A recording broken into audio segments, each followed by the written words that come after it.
Welcome to the channel. It's your boy Boom. Like, comment, subscribe, share it with a friend.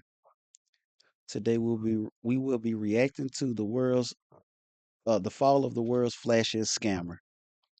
Before we get into it, um, so back a few years ago, I used to watch the guy on Snapchat all the time, and he was living a lavish lifestyle. He had all the supercars, designer clothes, living in the nicest places. He had the watches, he had everything. And I always wonder what he done. And then, one day the news broke out. And you know what I'm saying? And it didn't shock me. I thought maybe he was like a businessman in Nigeria or something. But let's check it out.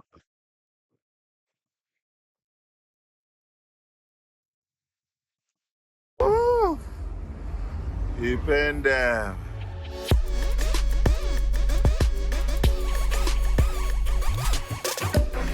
$5,000. Don't play yourself. I first heard about Ramon Abbas when he was arrested. It was a pretty big international news story. He was arrested in Dubai, and he was very quickly extradited to the US. Ramon Abbas, also known as Hush Puppy, was responsible for a number of business email compromise scams. But what he was most known for was being an Instagram influencer. He built a following of millions of people, and it was always very mysterious where his money actually came from. According to the affidavit, he was charged with $30 million worth of fraud. Hush Puppy is the #1 Yahoo boy in Nigeria. He's a role model to every Yahoo boy in Nigeria. There are ways to look at Hush Puppy not as some kind of hero, but you can respect some of the things that he did and the way that he thrived in our current online social media ecosystem. One of the things people would ask me was, why did he post to Instagram? Like, he should have just kept a low profile. My answer ultimately was, why do you post on social media? I mean, he was doing it for the same reasons we all do it, to get some response from people, to feel his place in the world grow and be respected. G for Gucci, you know? When you look at the story from one layer, it's very simplistic, but the deeper you get into it, the more you see the complexities around how someone like Hush Puppy exists in the modern world.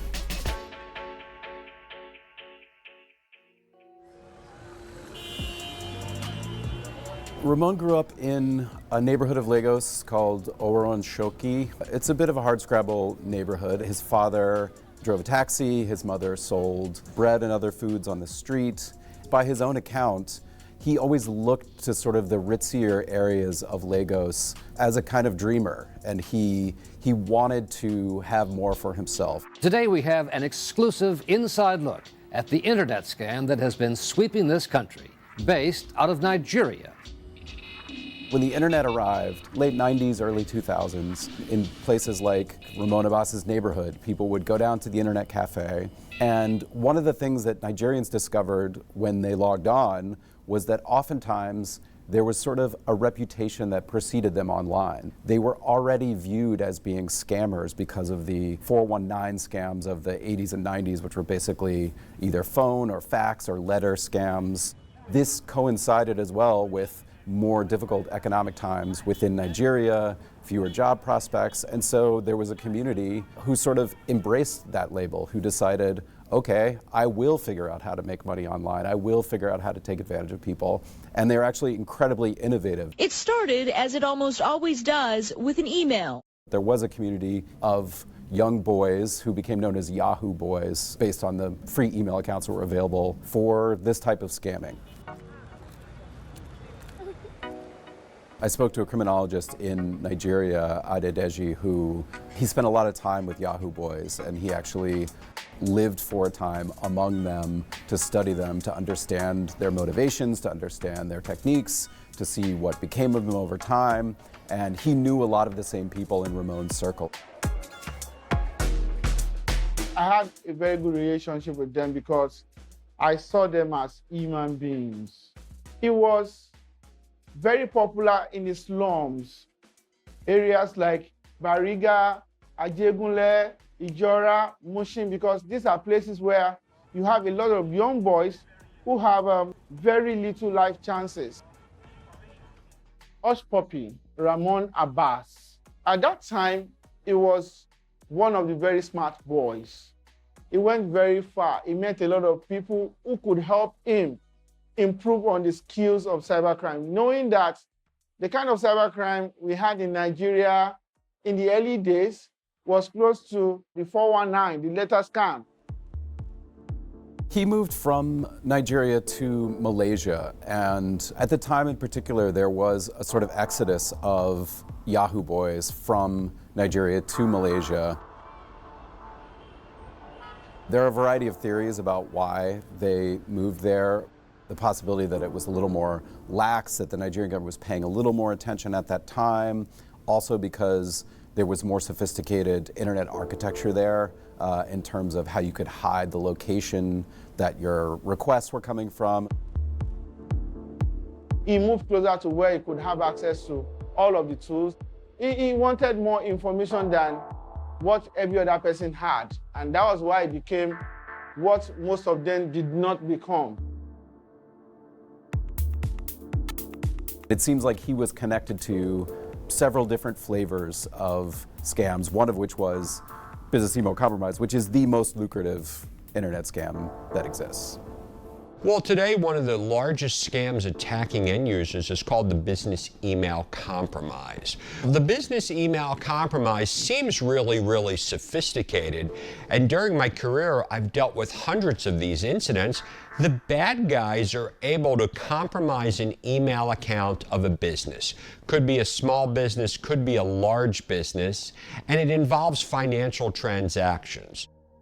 You have a company, and the company is going to be targeted by the scammers. And usually they'll research the company. They're trying to find the right person. And what they do is a hacker gets access to someone's email account. So usually middle manager or someone in the accounting department of a company.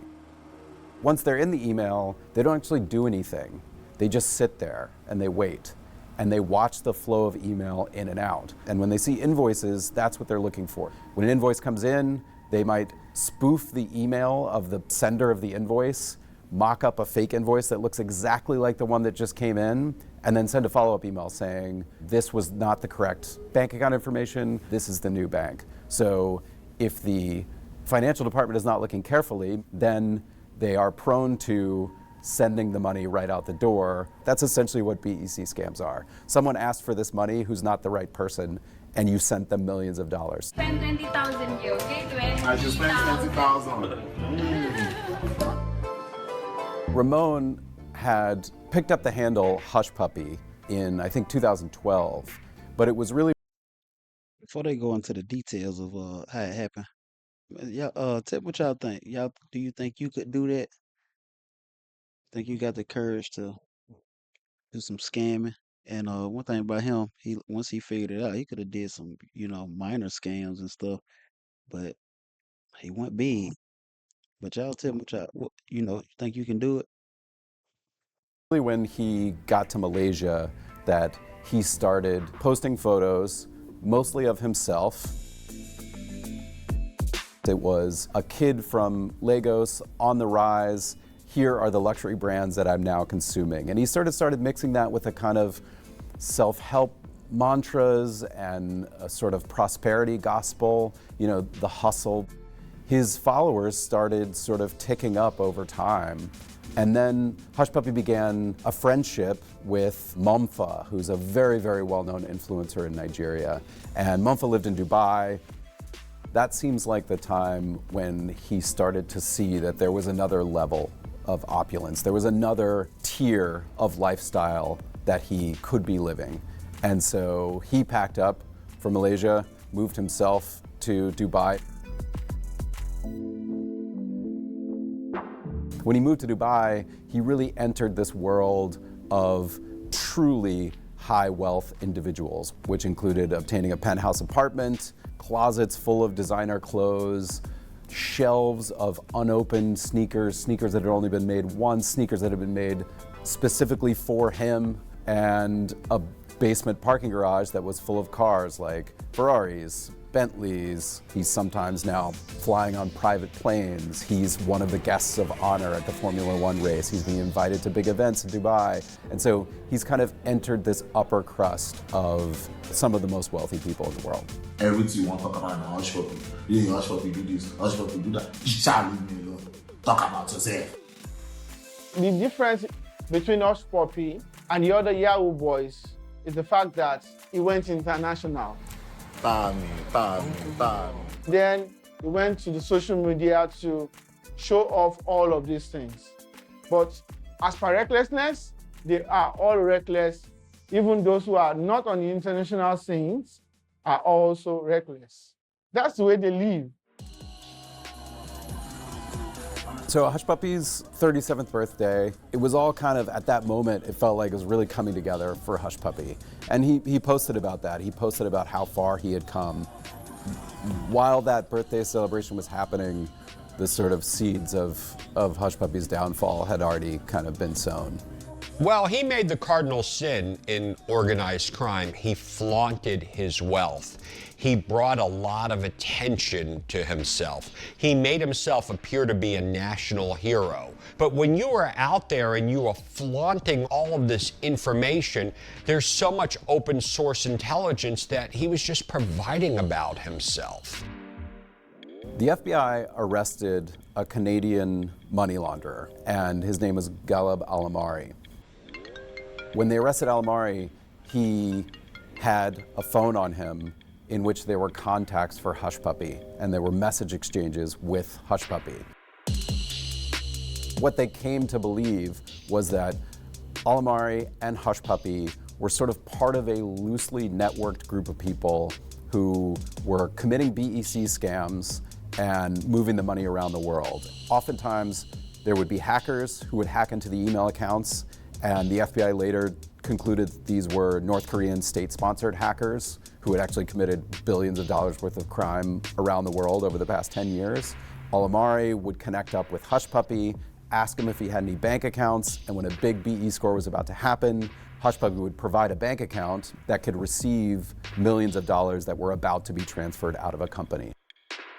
The crimes that they were accused of included the large-scale hacking of a bank in Malta for $13 million, a BEC scam on an American law firm for just under $1 million. The biggest one was an attempted BEC scam on 2 UK companies, both of which were for around $100 million, and one of which was an English Premier League football team. In early June, June 8th, Hush Puppy was asleep upstairs on the second floor of his apartment. There was a bang on the door, and then suddenly the apartment was full of people with guns. At first he thought they were victims of an armed robbery, but then it quickly turned out it was the Dubai SWAT team, and they had come in fully kitted up. They were ready for war. He was whisked onto a plane within, I think, 24 to 48 hours and sent to the US. If you are to classify Hush Puppy, how would you classify him? Busted. I give a lot of credit to the FBI agents who arrested Hush Puppy, but we are not going to arrest our way out of this problem. We took one bad guy off the streets, but how many more of them are out there? I think even though we believe Mr. Abbas is a major player in this, he's only a bit player in the entire infrastructure of the complete organization. There are just so many actors and so many elements in these schemes, including organized crime in places like Russia, in places like Brazil, that it's really, really hard to make a dent, I think, in the power of the BEC scam.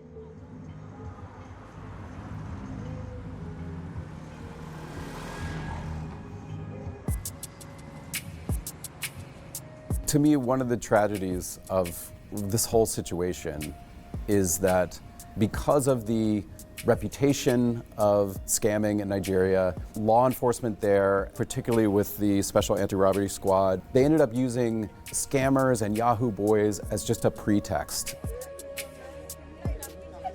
All of a sudden, they're on the streets arresting every young guy for being involved in cybercrime without any evidence.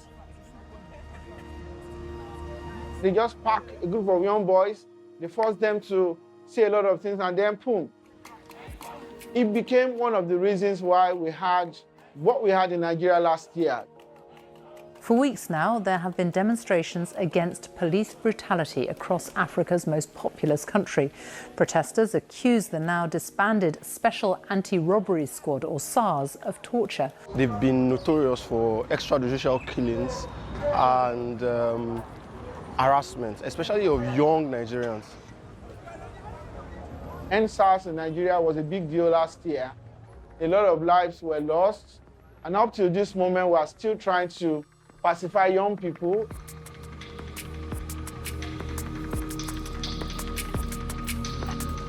Cybercrime is not a problem of Nigeria or for Nigeria. It's a problem from every part of the world. We need a global cybercrime law. If we have a law, and we also have global law enforcement agencies, then we are moving towards managing cybercrime.